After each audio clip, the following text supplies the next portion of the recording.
Welcome to the Poisoner's Cabinet. I'm Sinead. And I'm Nick. And this is your weekly podcast exploring the lives of the great poisoners and poisoning cases from across the centuries and creating curious cocktails inspired by the tales that we tell. And it's episode 27! 27, we're approaching another big number. Ooh. Yeah, I know. We're so excited about numbers every week. Numbers are good. Numbers are good. How are you, Nick? I'm alright. Can't complain. Yay! How are you? I'm in agony. Yeah. That's fine. For our Patreon subscribers will know, but as I spoke at length. At great length. On our last Patreon episode that I did my back in. It's a bit better. I got lots of messages of support and people recommending drugs to take and things to do, but it's getting a bit better. But if I do suddenly just go during this, it's because my lower back is on fire. But otherwise, fine. Well, that was a brief explanation. Which you appreciate, because I've done nothing but bore you with this for days. Before we do anything on our lovely show, we must thank our new Patreon subscribers. You crazy people. Lovely people. We would like to thank Exercising Depression Podcast. Another podcast following us. Check them out, guys. And Andrea Roman. Thank you very much for, sticking with us, and we hope you enjoy.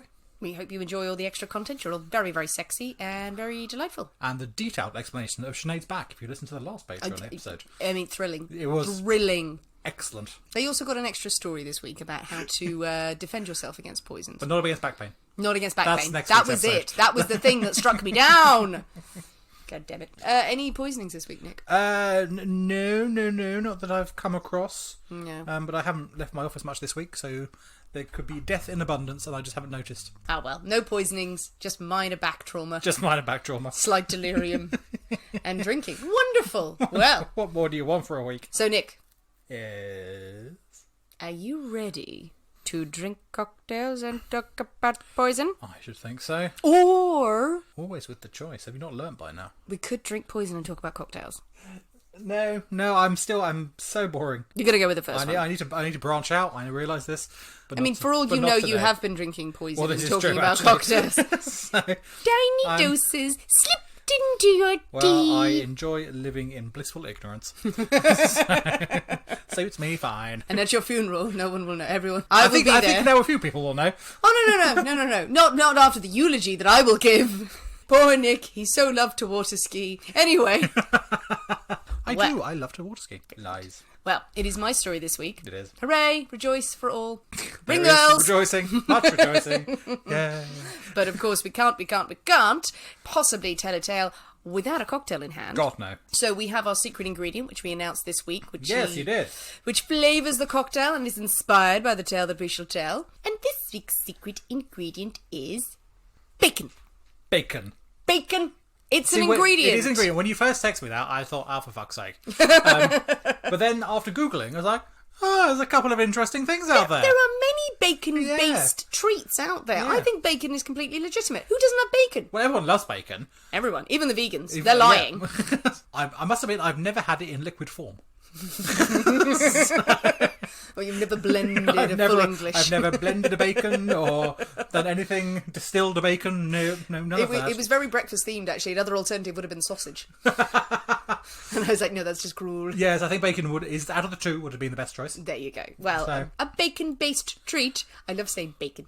Bacon-based beverage. Bacon-based beverage. And also you can say, what is that thing? If you say beer can, it sounds like you're saying bacon sandwich in Jamaican. If you say beer can sandwich, Beer can sandwich. it does sound like you're saying bacon sandwich in no, Jamaican. that's hilarious. In a very derivative way. Oh, yes. Oh, how very droll.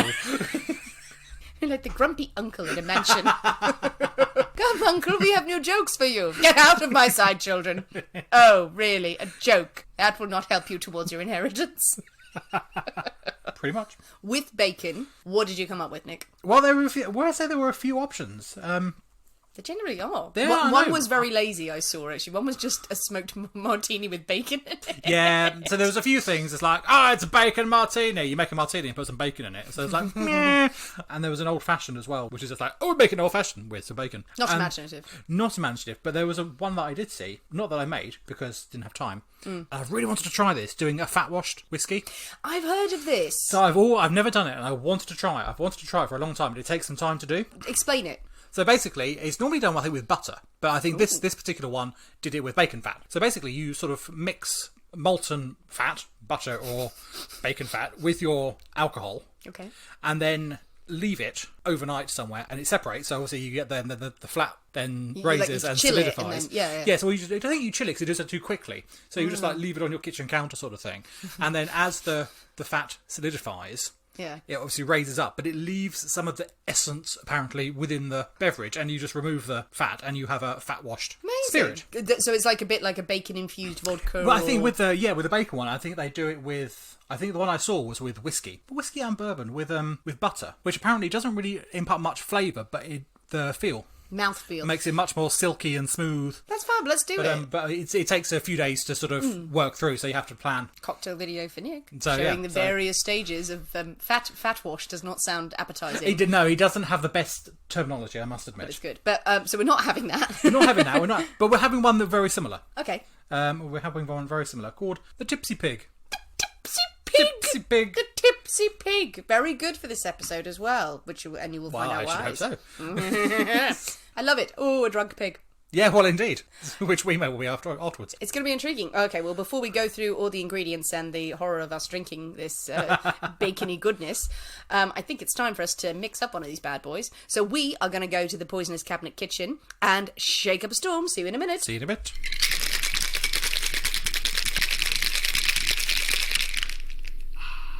And we're back. Hello. Well, we have our Tipsy Pigs. We have a drink. I'm terrified and scared and nervous and excited all at the same time. It sounds so good, but it looks... I mean, you've made it look very pretty, but we have just shoved a whole bit of bacon in there. Okay, well, let's talk it through. Talk us through it. Well, we actually have something that's very similar to what I was describing earlier, the fat wash thing, but we've actually got a bacon syrup. Yes. In this one, which is bacon. Cooked bacon. Cooked bacon mixed with sugar and water and simmered in a little pan till all boily and the fat's melted, and then strained out into making a bacony, sugary syrup. I helped with this one. You indeed, Sinead did. So I made the bacon. So I got streaky bacon, streaky smoked bacon. I actually drizzled a little maple syrup on that. I did do a splash of bourbon in the pan because I didn't want to put oil in it. Obviously, the bacon has fat in itself, just to loosen it. And then a cup of brown sugar, cup of water, boiled it, and then took out the bacon for garnish. It certainly has. I mean, it certainly smells bacony. It has got a pungent aroma. Not going to lie. I love bacon. Oh God, yeah, absolutely. It's one of my favourite things in the world. And I like a snack with my drink. But talk us through the rest of it. So then we also have bourbon. Yay. We have a sweet vermouth, so a red vermouth as well. Ooh, nice. And then some bitters. Ugh. All shaken up over an awful lot of ice, so it's very, very, very, very cold. And then garnished with a nice big bit of bacon and a maraschino cherry. Candied bacon. On a big rock. On the rocks. And the candied bacon, maybe it should have been crispier, but this is the candied bacon that went into the thing. I'm really scared. I'm so terrified. I don't know. Okay, let's dive in. Let's dive in and then we'll have a snack. Okay, drinks first. Okay. I mean, it's not unpleasant. No, it's fine. The bacon is much more in the smell than the flavour. Yeah, definitely. It's that's all right. It's very strong. It's strong because it's bourbon. Yeah, but it's just bourbon and vermouth and sugar. You can really taste. Nice and sweet. You can taste the sugar and the sweetness. It's got a salty hint to it. That could be the bitters more than anything. Maybe it is. Second sip. That's perfectly pleasant. And there's a hint of something savoury, bacony savouriness in there. But I think there might be something more the smell than the flavour. Yeah, they're right, this quantity, because if we did drink it and it was a big hit of bacon, we'd be crying. We'd be going, no, it's too much, I don't like it. I mean, it is surprisingly nice. It is certainly not unpleasant. I'll happily drink this one. Mm. Would I make another one? I wouldn't make it with I'm eating the bacon right now. Yeah, I'm eating the bacon as well. I don't know if I would make another one. See, I love a snack with a drink. Actually, having a bit of bacon on the side, and this is candied bacon. It's nice and sweet, smoky.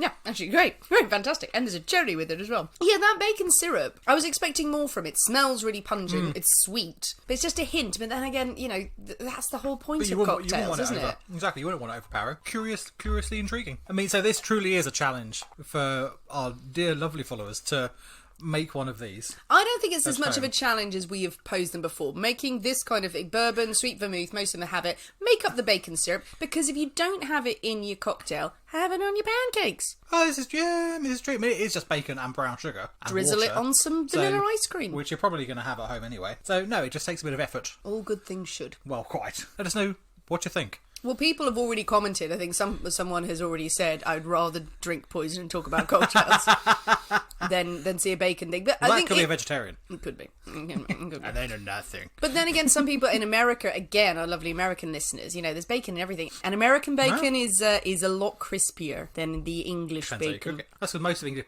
bacon you buy at the supermarket is full of water. That's true. American bacon, it always is. American bacon's just better. I like American bacon. It turns into that kind of bacon dust. Sort of thing when you eat it and it just kind of evaporates. Like, bacony goodness. Well, we have a pig in hand. We have a pig in hand. You're taking a pig for a walk down the road. A tipsy pig. He needs guidance. Don't we all? We have our tipsy pigs in hand. Nick, are you ready for a story? I think we probably should. So this week, Nick, we are back in America. Now we're making a thing out of that, apparently.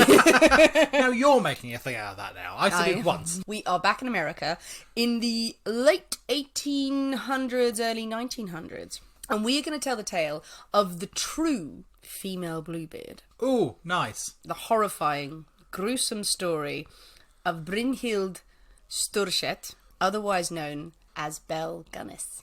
Nice. Nice.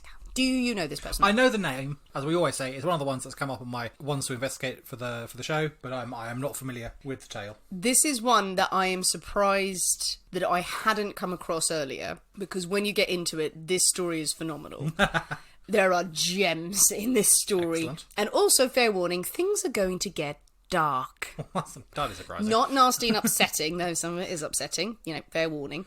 But here we go. So her name is Belle Gunness. Now, that's very close to Guinness, so if I say Guinness at any point, I don't She's Irish, so it's in my blood. I'm just, Guinness! So Belle Sorsen Guinness was born, as I said, Brynhild Sturset on the 11th of November, 1859 in Norway. So we've dabbled over to Europe, but then we've gone back to America. We've left to Europe. Well, we start in Norway. Beautiful Norway. And then go to the New World. We do the fjords to the New World. Her parents were Paul, a stonemason, and Berit. And she was the youngest of 8 children. Family lived on a farm. Fairly impoverished childhood. Not a lot is known about her childhood in Norway. It's not a wealthy family. But there is one story from her childhood that persists, that could be myth, but it is very well known about her, and a lot of people say that it casts light on what would be her future behaviour. A bit. A bit. Maybe not. I don't think this justifies... If you look at it with really squinty eyes, then maybe. Well, it's not very pleasant. But allegedly in 1877, age 18, Belle attended a country dance while she was pregnant. Is that wise? Well, leaping around in a country dance.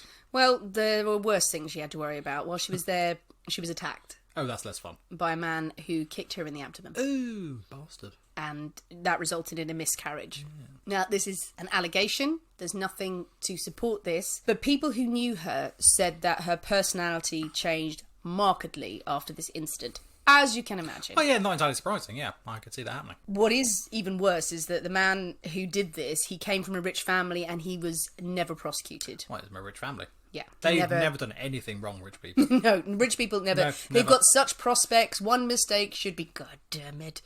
Rich people, the greatest poison of them all. He wasn't prosecuted. Luckily, he did die shortly afterwards. Yeah, don't we say luckily? Well, luckily he died. Luckily he died. Well, if he kicked a pregnant woman in the stomach, then quite frankly, he can die. Fair enough. Don't care how rich he is. His cause of death was said to be stomach cancer. That's all it's known. Let's move on. So Belle began working in service at a large, wealthy farm for about 3 years. Her dream was to save enough money to move to America. An older sibling of hers had done the same thing. She wanted to go to America and start a new life for herself. And it was in 1881 that she made the journey and began working as a servant for several years. By this stage, Belle is an adult. And it's important to note that Belle is an imposing, striking figure. 6 feet tall she is. She a Viking. Yes, she was wearing the helmet with the horns. Which had big, axe. She had the plaits. She had a lot.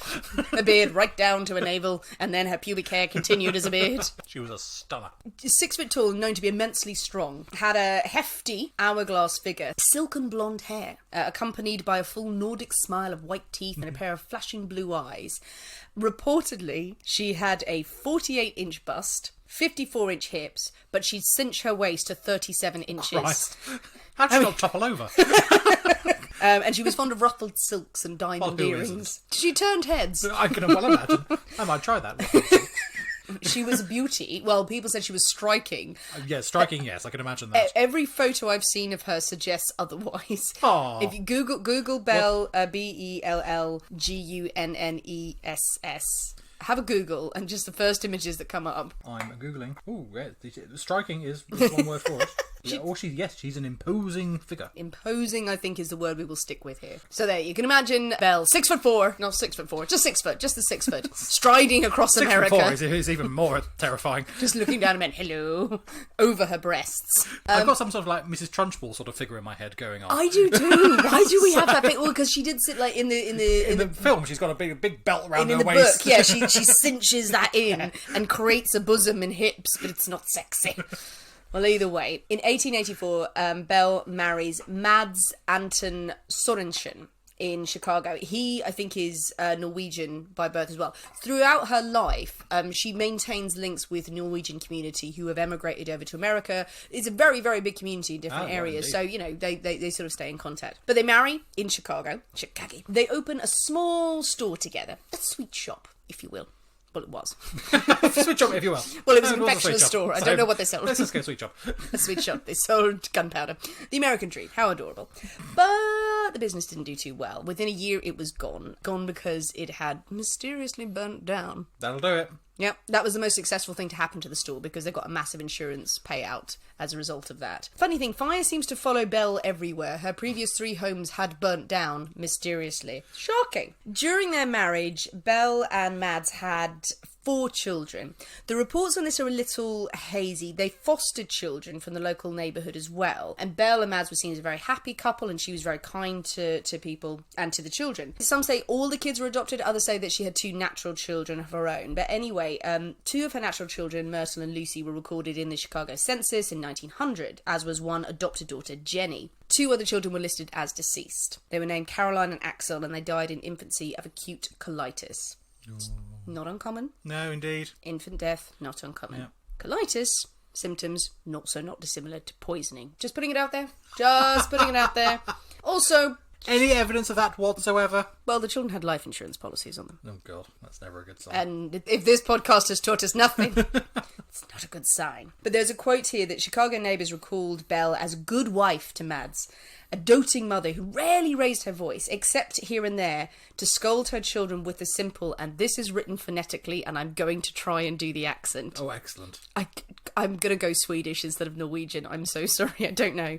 Ja, y'all eats the Brussels sprouts, or there is no tapioca pudding for the dessert. That went really Jamaican at the end. I'm sorry. That was from all over the bloody place.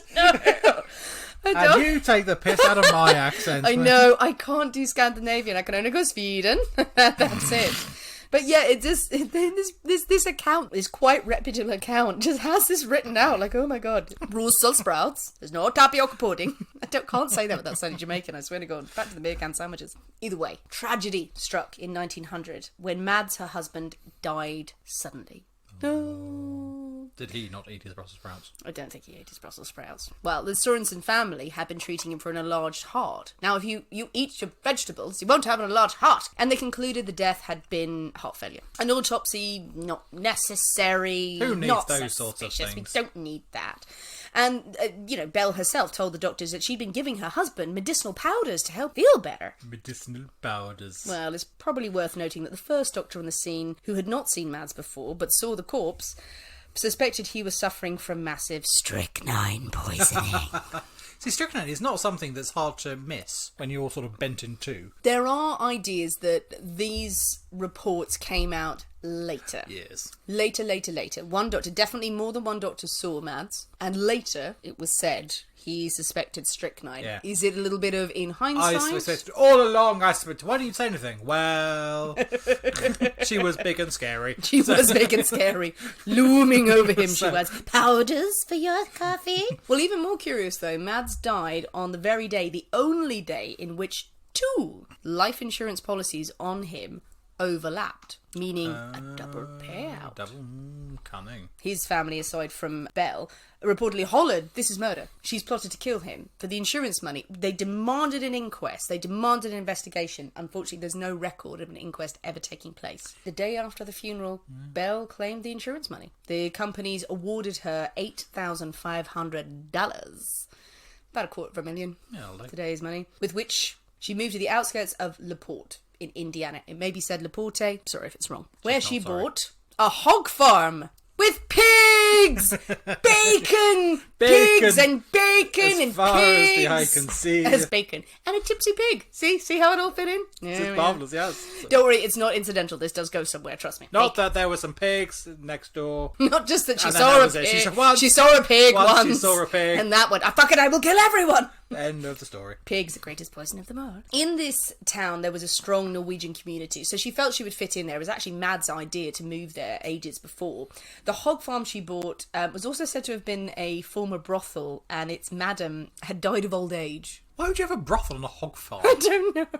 There's not two things that I would generally put together, really. I don't know if she was going to set up the hog farm, but it was just a brothel on the edge of town in the countryside, and there's this old decrepit madam in there going until her last days. That's a weird combination of things. Maybe there's a little bit of hyperbole, but, you know, it was reportedly a very pretty place. It had a forest behind it, an orchard, a swamp. Everyone needs a swamp. Everyone needs swamps. Prostitutes frolicking in the field. It's just rolling in the swamp. It's their personal kink. Mud wrestling, swamp wrestling. It's a whole thing. The neighbours are reportedly delighted that Belle has moved in to breathe new life into the place, because they didn't really like having a brothel on their doorstep. They want pigs instead. A description from a book on the case, like the way she dressed it up. Simple ruffled curtains of white. She likes her ruffles, doesn't she? She does like her ruffles. Yeah. They're put up to brighten the tall, tree-darkened windows. Oh, look who's getting fancy with the languages now. Well, it's going somewhere. Yeah. A handsome front fence was put up by a young hardware clerk, and he did puzzle, though, why she had decided to put up a link fence that penned the hogs in at the back of the house. For the fence was 6 feet high and topped with barbed wire. Have you not seen those jumping pigs? No. That was the third Babe And they film. see the pigs, they fly. They fly. Flying pigs. Oh, they've heard of the flying pigs, haven't they? Your pigs might fly. They might one day. We are waiting for Judgment Day. Around this time, Belle, after she's done all the renovations and penned in her flying pigs, all the ruffling, she's ruffled everything in the pigs neighbourhood. Pigs have got nice ruffles going on. The barbed wire is lovely ruffles. Just now imagining pigs on their back legs with ruffles going, we don't like this. No, 4 legs good, 2 legs bad. But around this time, she becomes reacquainted with a recent widower, Norwegian-born Peter Gunness. He is from Norway. Oh, wonderful connections. Tall, good-looking farmer. He's got infant children from his first marriage. They hit it off. Yay! And they were married on the 1st of April Fool's Day, in 1902. Perhaps a portent for 1 week after the wedding.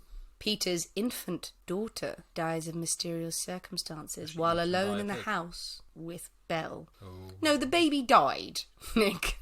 Wasn't eaten by a frilly pig yet. You don't know these things. Well, maybe the pigs got in. Pigs will eat anything. So yeah, what exactly? So well, the baby's dead. I hope you're happy with that. Pointing the finger at people. It was the pigs all along. Aside from this tragedy, the farm prospered. Belle and Paul were regulars in town, selling their cattle for meat and trading manure for tools. There are cattle now as well. Well, yeah, they've got cattle and pigs. I think there's a cow somewhere. They keep trading the same one. I like the fact that they trade manure for tools. That's a shit deal, quite literally. We have manure. Can we have your shiny tractor? No. Oh, come on. Well, they need the poo. Maybe. Fertiliser and all that sort of stuff. Pig fertiliser is potent. Exactly. Let's move on from the fertiliser debate. Shall we move on? But before the year was out, Belle would be widowed again. One night, daughter Jenny heard a clatter downstairs and rushed from her upstairs room to find her stepfather Peter writhing in agony on the floor. No, with a massive head trauma. Oh. And Belle was standing over him weeping. She'd hit him with a pig. No, she hadn't. According to Belle, part of a sausage grinding machine had fallen from a high shelf and hit him exactly on the head. Absolutely. Causing a fatal injury. That's the only possible explanation for that one. Sausage grinding. Well, so in a way, he was hit by a pig. Well, yes, very true. There was probably some pig meat left in there from the sausages. The revenge of the spirit pigs who had been turned into sausages. Just hurling shit across there. Oh my god. Poltergeist pigs. Poltergeist pigs. That is a theory we will come back to later. Poltergeist pigs. Poltergeist pigs. Poor Belle, though. Widowed again. But luckily, his death had brought in around $3,000 of insurance money. Now, this whole business doesn't go unnoticed by the locals. It was said at the funeral, I love this, during the preaching, Belle sat moaning with her fingers before her eyes. Another townsman commented that she could be seen peeking alertly through the cracks in her fingers to make sure the effect that she gave had taken effect. Brilliant. That made people certain of her guilt. Are they looking? Are they looking? Are they looking? People felt that Paul would never be so clumsy, and officials looked into his death. Like, clumsy to... If something falls on your head, that's not clumsy. It's not going and standing under going, duh, come on. Yeah. It's not as if he's carrying it around, holding it above his head, and he just drops it. Just throwing it in the air to show his strength. Look what I can do. Now, the officials look into his death, and the district coroner unequivocally announces that he had been murdered. He convenes a coroner's jury to look into the matter. Jenny Olsen, then 14, is overheard confessing to a classmate, "My mama killed my papa. She hit him on the head with a meat cleaver and he died. Don't tell a soul." That was very dramatic. Well, Jenny was very dramatic.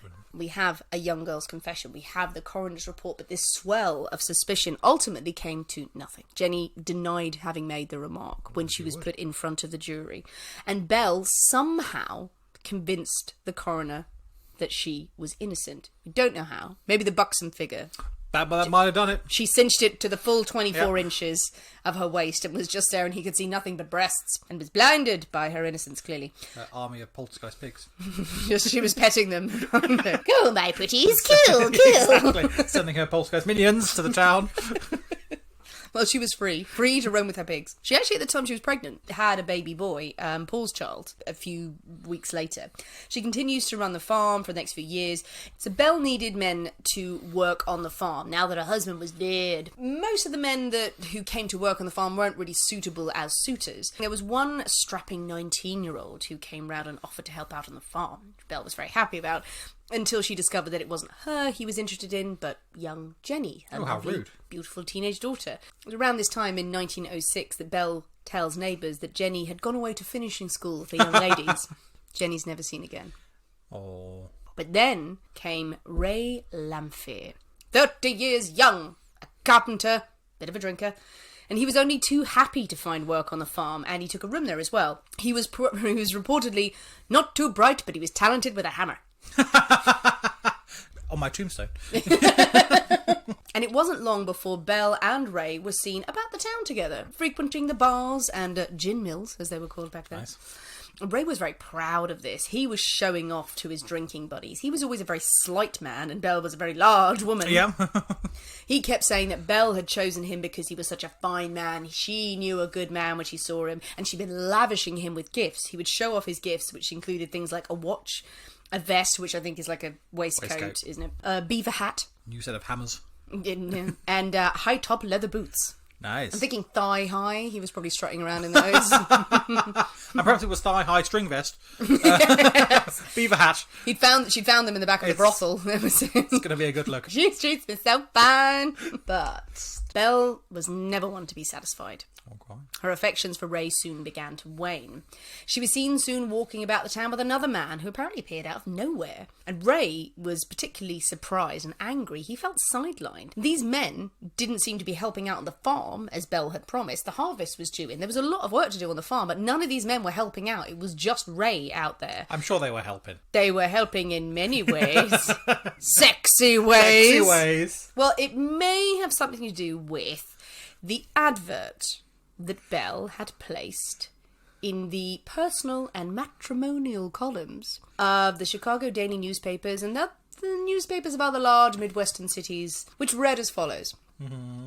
Comely widow who owns a large farm in one of the finest districts of LaPorte County, Indiana, desires to make the acquaintance of a gentleman equally well provided, with a view of joining fortunes. No replies by letter considered unless sender is willing to follow answer with personal visit. Triflers need not apply. That should be written on your tombstone. She continually placed ads in the personal columns, essentially offering herself as a mail order bride. That's it. She's saying, want to meet someone, I've got money, I've got a farm, come along, come meet me. And she got a flurry of responses. People responded to her and she would write to them. One such example, John Moe, love that name, Moe, who arrived from Elbow Lake, Minnesota, with more than $1,000 in his pocket, that he was going to help pay off her mortgage, or so he told neighbours. Belle introduced him to everyone as her cousin. He disappeared from the farm within a week.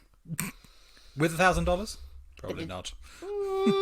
You also have Ole Budsberg, I hope I'm saying that right, an elderly widower from Wisconsin, appeared next. He was last seen at the El Porte Savings Bank, where he had mortgaged his Wisconsin land, signing the deed and obtaining several $1,000s over in cash over to Belle. Ooh, that was a silly thing to do. He's never seen again. Interesting story from George Anderson from Missouri. So he goes to meet Belle. He goes to the farm.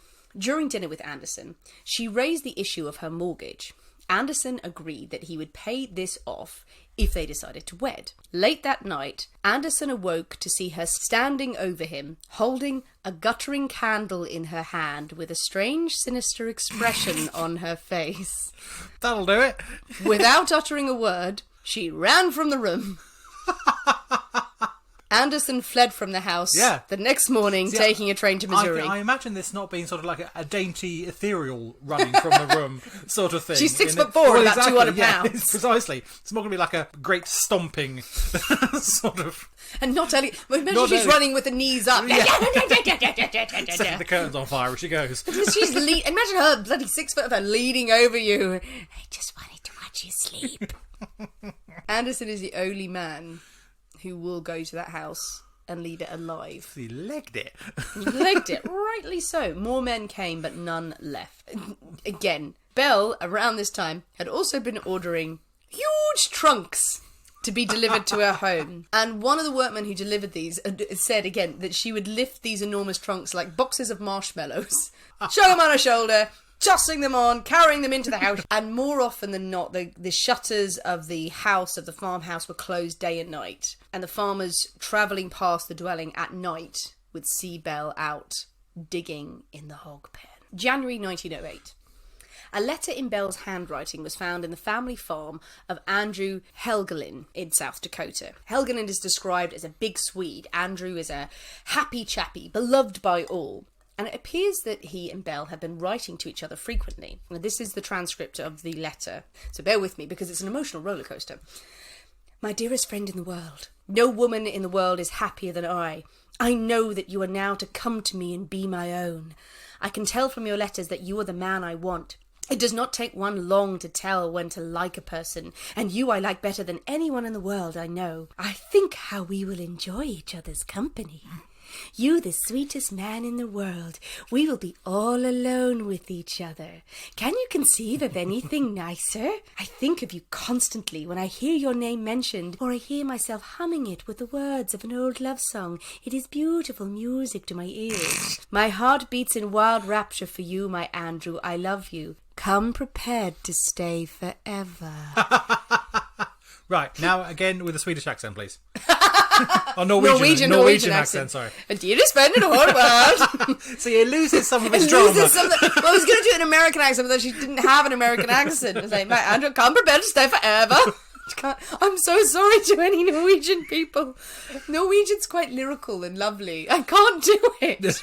I'm literally, the chef from the Muppets is in my head. Flip, flip, flip, flip, flip. Well, we have now no Scandinavian listeners whatsoever. Literally. If someone wants to transcribe that and then read it out in a Norwegian accent, please do. I'm sure it will be beautiful and very sexy. Any other accent, French, German, whatever. German, very sexy, obviously. Love the Germans as well. God, we're really digging ourselves into a hole. No, you're digging yourself into a hole here. You leave me out of this. Anyway, This was a pattern of Belle. She would write love letters to these men after advertising herself as a bride, and then start asking for money, little bit into it, just to help pay the bills, just to help with the mortgage. And she was totally going to marry them. In one letter she wrote, "Don't send any cash to the bank. Banks cannot be trusted nowadays. Change all the cash that you have into paper bills, largest denomination that you can get, and sew them real good and fast into the inside of your underwear. Be careful and sew it real good. Real good? Real good." She's adopting the local parlance in Norwegian. She really is. I should read the rest of this in that kind of accent. But real good. Be sure don't tell anybody anything, not even your nearest relative. Let this only be a secret. Tell their relatives. Yeah, I've got $100 bills in my pants. To be honest, if I'd sewed money into my pants, I'd tell everyone. I got 10 grand in here, in my pants. No. Okay, you're right. You can keep it, love. There we go. That's why I'm so bulgy. I'm so rich. And she says, "Let this only be a secret between us two and no one else. Probably we will have many other secrets, do you not think?" I mean, she's playing the part. Oh, God, yeah. And to the gullible man, it's seductive, isn't it? It's just like she's tempting them in. I'm tempted. You're sewing money into your pants right now. You're just sort of like threading pound coins in there. Again, if you imagine if you're British and you have to do that, it's a lot of change. That's a lot of weight going on in your pants. There's a lot of change jangling around. Sweaty. Well, Andrew did indeed go to her farm with a check, it says, for $2,900. He just wrote a check. And she's gone, "No, be gone." A few days after his arrival, and after the cheque had been deposited, Andrew vanishes. Belle wept to her neighbours. "When am I ever going to learn? What do I do wrong that these men take such advantage of me?" You kill them, dear. Now, all of this going on was of much annoyance to Ray Lamphere. Remember him? The farmhand? So he's still got a room in the house. He's still the farmhand. He's doing all the work on the farm. He's tending to the pigs. He's tending to the cattle that they apparently have. Bringing in the harvest. The apple harvest. The pig harvest. He's harvesting the manure and selling it, dragging shit around for her. But he's working on the farm. And he's also in love with Belle. He's a bit of a simpleton. He was convinced that they were going to wed. And he's a loyal servant, very loyal. It would later transpire how loyal he was. Get out, Ray. But her parades of suitors angered him. He began to act out and shout at the bars that he visited, on the farm, in public. Lamphere made thinly disguised threats. He confided to another farmer in the town, "Helgelin won't bother me no more. We fixed him for keeps." Why would you say such a thing? Desperately asking for trouble. And eventually Belle fires him. She fires him. She says, "Get off the farm. Don't want you around here no more." She hires a new farmhand, Joe Maxton, who she miraculously did not shag. He lived in the house, was quite happy to work on the farm, played the fiddle in his room quietly, would just sit there playing the violin. It's a bit weird. And she would later appeal to the local courts, claiming that Lamphere had made numerous threats on her, and she feared for her safety. She even tried to get a sanity hearing against him, declaring him insane. He passed this, but she persisted that he was a menace to her and the rest of society. He was even seen by other independent witnesses peering at the house from behind trees. Yeah, well, that's not a good look. Not a good look. And when approached, he would run off. Run. You're not helping your case there with that one, really, are you? But Ray is persisting to bother Belle, and she's not happy about it. She is uncomfortable with this, and she's making quite a fuss about it. At the same time, Andrew Helgelin's brother, Aesel, I believe his name is, was also causing problem. He rightly had questions as to where his brother was. He knew that he had gone to this area, and he knew he was due to see Belle. Why had he not returned? And Belle passes it off. "Oh, he never arrived. I'm pretty sure he went back to Norway." And brother says, "No, he wouldn't do that. Yeah. That's mental." No. He's gone to Norway. He's like, "No, he's in the area. I need to find him." And Belle was saying, "Well, I mean, if you want to come down here and start a manhunt, you can, but it's a very expensive business, you know. I mean, I could help you if you pay me to do a manhunt." Aesel wisely does not pursue this route. Wise. But again, she's just, every penny she's trying to coin out of this. The walls are starting to close in on Belle. She continued to insist that Ray Lamphere had threatened her. And she only said this to her lawyer, not to the police. "That man," she told him, "is out to get me, and I fear one of these nights he will burn my house to the ground." In her will, that she writes with a lawyer, again not going to the police. She leaves all her property to her children, or in the event of their deaths, to the Norwegian orphans' home. It's interesting, the lawyer points out at this point that that's not the real name of the orphan's home. You've just made that up. Like, I need to check this to make sure it's the real name. And she just goes, no, I don't have to. Just sign it. Just sign it. It's fine. It's fine. He's like, no, I can just get the real name. No, it's fine. He signs it immediately, goes, okay. And then she disappears off. In the early hours of one morning, Joe Maxton, the hired hand on the farm, awoke to the smell of burning. He opens his bedroom door and he is confronted with a wall of flames. Oh no. The house is ablaze. He screams out for Belle and for the children, calls for them. Are you okay? Can you hear me? No response. Eventually, he hurls himself out of a bedroom window in his night clothes. He alerts the fire authorities. He runs. He tries to get people there, but the house is gutted by the time the authorities arrive. And inside, 4 bodies are found. Belle's 3 remaining children in their beds. Myrtle, 11 years old, Lucy, 9, and Philip, 5. Well, that's quite upsetting. The 4th body, a woman's body, has no head. Yeah, she's fucked off. She's legged it. Well, you can imagine, the finger of blame must be pointed at Lamphere!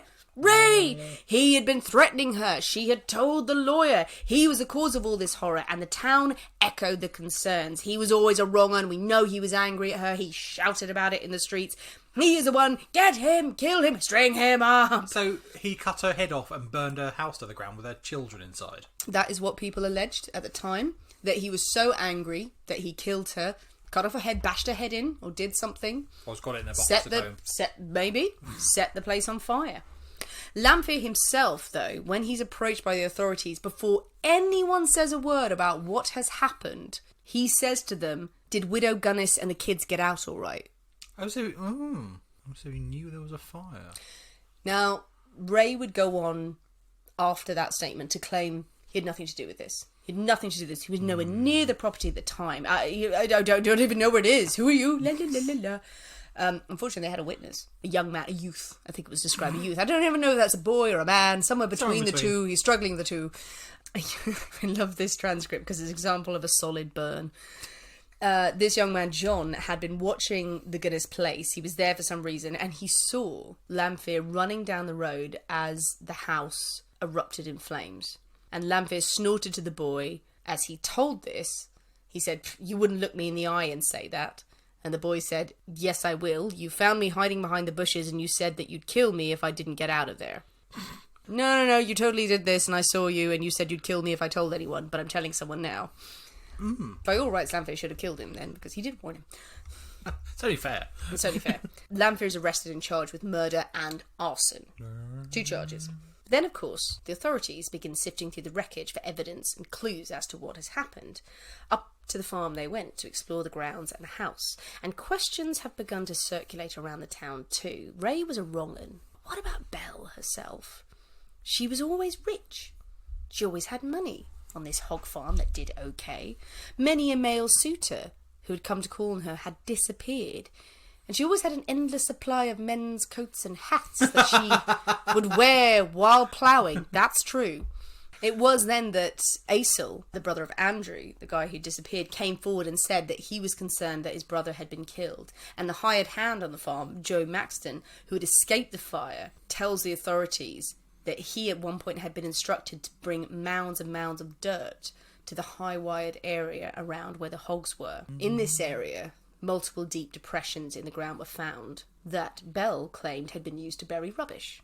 But when they began digging, the horror story begins. From the ground, they pull the remains of Jenny, her daughter, Andrew Helgelin, Ollie Budsberg, Joe Moe, and the remains or possessions of numerous other men who had come to the farm with money in the hope of finding a loving wife. Men's watches, men's coats buttons, men's billfolds emptied, bones, limbs are all pulled out of the ground. A lot of the remains couldn't be identified, but it's thought that about 12 bodies were found. That's a bit frightening. 12 bodies were found. The roll call of victims is far greater than this number, it is suspected. It's thought those that weren't buried were hacked up and fed to the hogs. Oh yes, the pigs probably did away with a few of them. that Belle has suddenly gone from sweet, kind, gentle Belle who only wanted to find love to the female Bluebeard, Satan incarnate. But she was dead. No, she's not. Surely.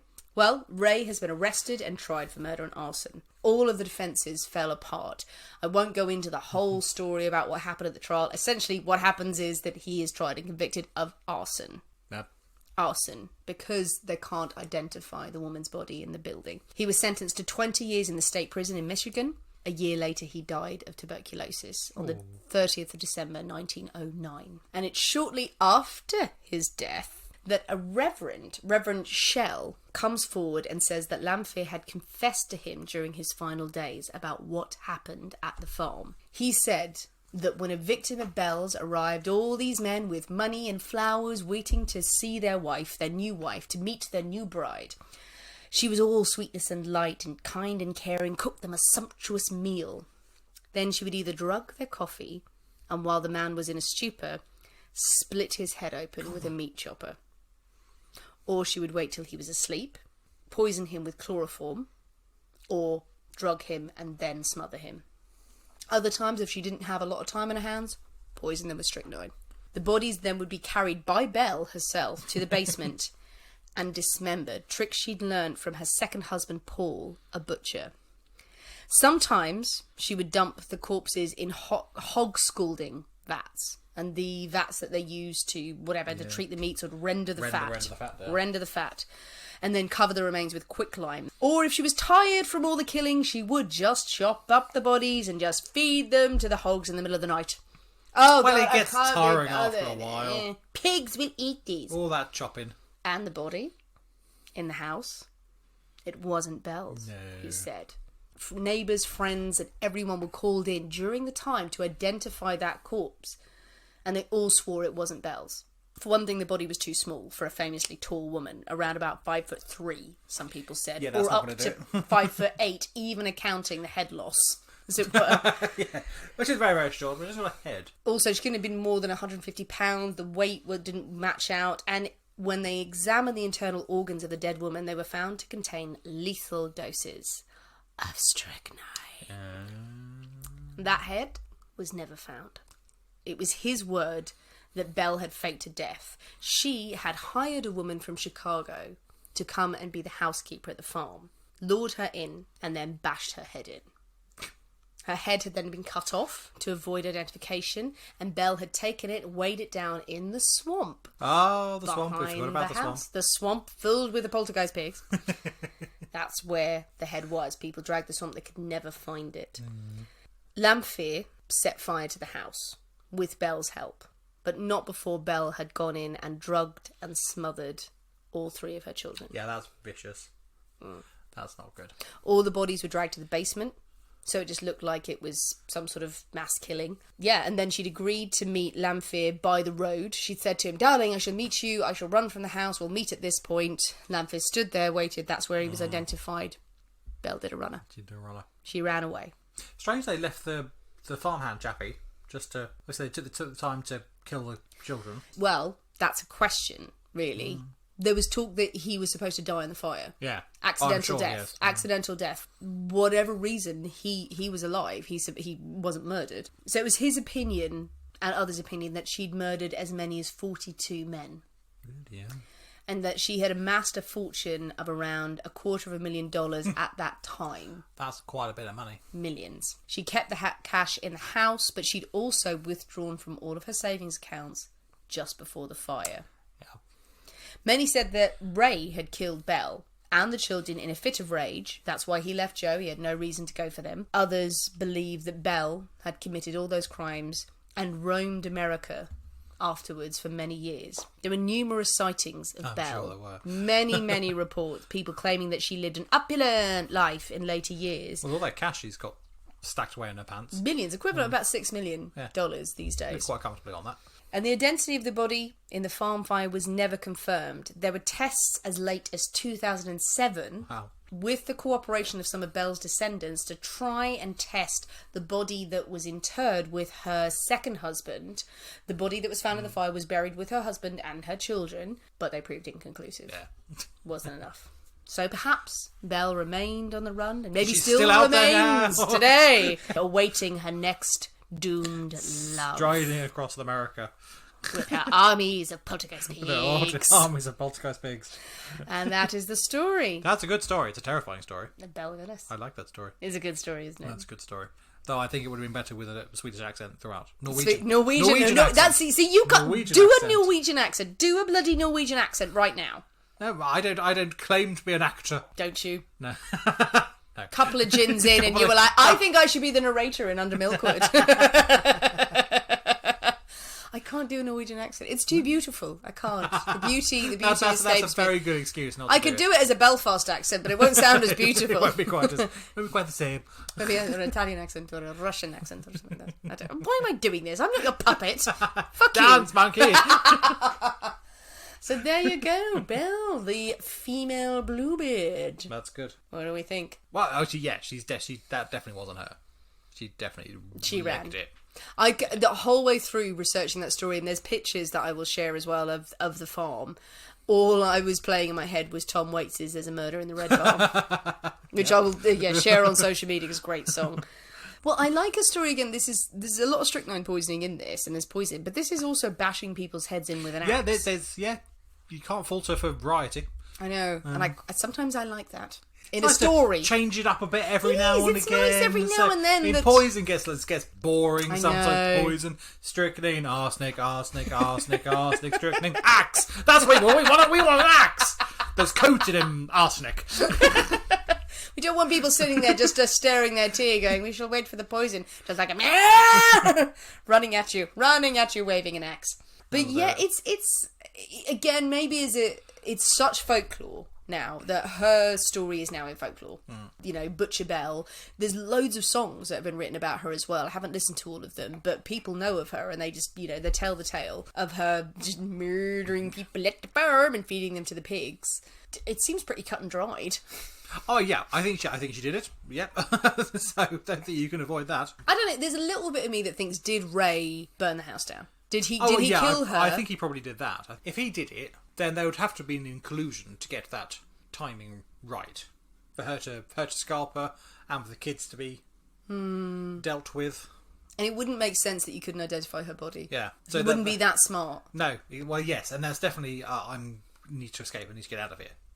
But then, then for her to kill her kids. Well, she'd killed the kids before.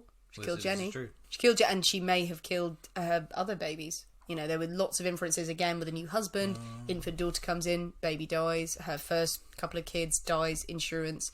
Jenny started asking questions. Yeah. Maybe Well, yeah. There was some discrepancy between whether Jenny or Myrtle had said the words "Mama killed Daddy" with a meat cleaver. So yeah, maybe asking too many questions, and she had to, and also was being flirted with by the sexy 19-year-old. Oh, we can't be having that. But then what? You made a good point. Why did Joe survive? Why did the farmhand? Why not kill him too? Why not kill? Yeah, just if you're really looking to just clean the slate and just get rid of anything, why he survived? Honestly, it was just considered just completely unimportant.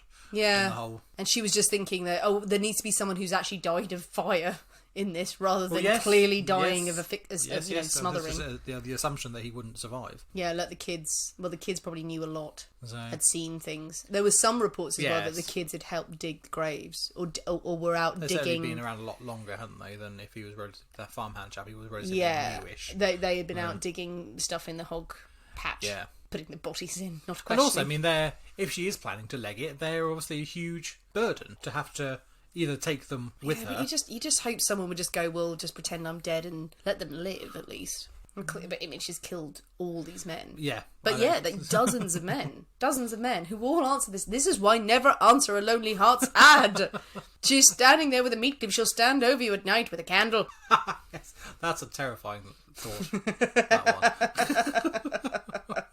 But I did like that line at the bottom of ads, like no time wasters. Triflers need not fly. So modern equivalent of no time wasters. No time wasters. I'm a busy woman. It's like a bloody Grinder ad or something. So. It's like no time wasters. I'm sure I wouldn't know. Well, there we go. There is the story of Belle Gunness. Crazy lady. The Norwegian crazy Killed lady. people on the farm. What do you think? What do you think of Butcher Belle, the female bluebird? Do you know any folklore tales about her? Favourite song about her? Do you want to write one? Go for it. There's a lot out there. I'm There's sure there quite is. a lot. I googled it and it was like, oh, there's a lot. It's an impressive tale, so I'm sure there are many. Absolutely. And what do you think about putting bacon in a drink? I was going to say, what are your thoughts on bacon cocktails? In the space of us recording this, and I've seen all the messages on social media, there's a lot of yes for bacon. People literally losing their shit. Bacon in a Bloody Mary, they want. Well, yeah. Really? Oh, I can see how it would work. The sort of savoury. So savoury with the bloody... I can see that. Bloody Mary is savoury. Well, exactly. So I'm thinking the savoury of the bacon will go with the tomato and the spiciness and things. So I can see that working. It does sound like we're discussing a really in-depth breakfast. The bacon with the tomatoey spices. I suppose it could. I don't know. But yeah, people are just going, yes, bacon in a cocktail. Bacon, bacon. People have lost their minds. They're just typing bacon. So try it. Let us know. I want to yes. see pictures of bacon-based cocktails. Bacon-based cocktails, or just have some bacon on the side of your normal cocktail. Make whatever cocktail you want. Just like a pint with some bacon. Yeah, pretty much. Yeah, that's great. Make glass of wine with some bacon. Whatever cocktail you want, but big pile of bacon. Big pile of bacon next to it. Big pile of bacon. Yeah. I want a big pile of bacon. Yeah, I want a big pile of bacon, yeah. Bacon sandwich. Not a sandwich. Can't have a sandwich with it. You just want to have a pile of bacon. Just big pile of bacon. Yeah, in the photos, yeah. Afterwards, do what you want with it. Exactly. Yes, abuse it as you will. Sounds weird. Thanks so much for listening, guys. Come and talk to us as ever on the social media. The social. Find us on Patreon. Come and find loads more episodes of all of this madness. Ramblings. Special shout out we need to do this week is for Ben Wright, an amazing DIYer on Instagram who did a story in the Sun newspaper, a UK newspaper, one of the biggest newspapers in the country, all about his renovation project that he's been doing in lockdown, which looks fucking stunning, by the way. I want those tiles. But in it, he mentions his favourite podcast, and he says that kept him sane. And he mentions the Poison Cabinet. Hurrah! Thank you very much. Yay! That's publicity you can't buy. Exactly. We so appreciate that. It's amazing, you know, that, and we're really glad that we've brightened people's day while they're sanding. Exactly. Check out, we will put a link to Ben's Instagram in this story. I've shared it already this week, but go check out his work because he's really good. And give the love. And if you've got merch, want to see those photos, yes indeed, make sure when it arrives, we know the shipping times take a little while, get those photos of you just with stickers on your nipples. I need to buy some stickers. Put them on my nipples. Not for that. I'm scared. On that note, yes, on that note, we have been the people inside the Poisoner's Cabinet. We will see you next week, and remember, your loved ones are trying to kill you. Bye.